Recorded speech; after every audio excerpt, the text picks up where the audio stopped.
আজ আমার ১০০ দিনের চ্যালেঞ্জের ৯ দিন কমপ্লিট হতে যাচ্ছে। আর আজ আমি এমন একটা কথা বলবো, সেটা যদি আগে বুঝতাম তাহলে হয়তো অনেক কষ্ট কম পেতাম। হ্যালো বন্ধুরা, আমি রথিন আর আপনারা দেখছেন রথিন জার্নি। আজ আমার ১০০ দিনের চ্যালেঞ্জের ৯ দিন। একটা সময় আমি সবসময় নিজেকে অন্যদের সঙ্গে তুলনা করতাম। কেউ ভালো চাকরি করছে, কেউ ভালো ব্যবসা করছে, কেউ সোশ্যাল মিডিয়ায় সফল, আর আমি ভাবতাম আমি কেন পারছি না। এই একটা চিন্তা আমাকে অনেক পিছিয়ে দিয়েছে। কিন্তু আজ বুঝেছি প্রত্যেক মানুষের সময় আলাদা। কারো সাফল্য দেখে নিজের ব্যর্থতা মাপা ঠিক না। আজ আমি অন্য কারোর সঙ্গে নয়, গতকালের রুটিনের সঙ্গে প্রতিযোগিতা করছি।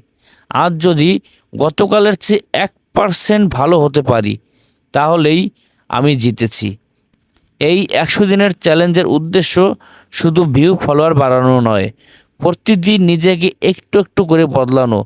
যদি আজ তুমি নিজের জীবন নিয়ে হতাশ হও, তাহলে একটা কথা মনে রেখো, তোমার গল্প এখনও শেষ হয়নি। হয়তো তোমার সেরা জায়গাটা এখনও সামনে অপেক্ষা করছে। হ্যালো বন্ধুরা, আমি রথিন। আজ ছিল ৯ দিন। দেখা হবে আবার আগামীকাল ভিডিওতে। তত সময় আপনারা আমার রথিন জার্নি ফেসবুক পেজের সাথে বা ইউটিউব চ্যানেলের সাথে থাকবেন।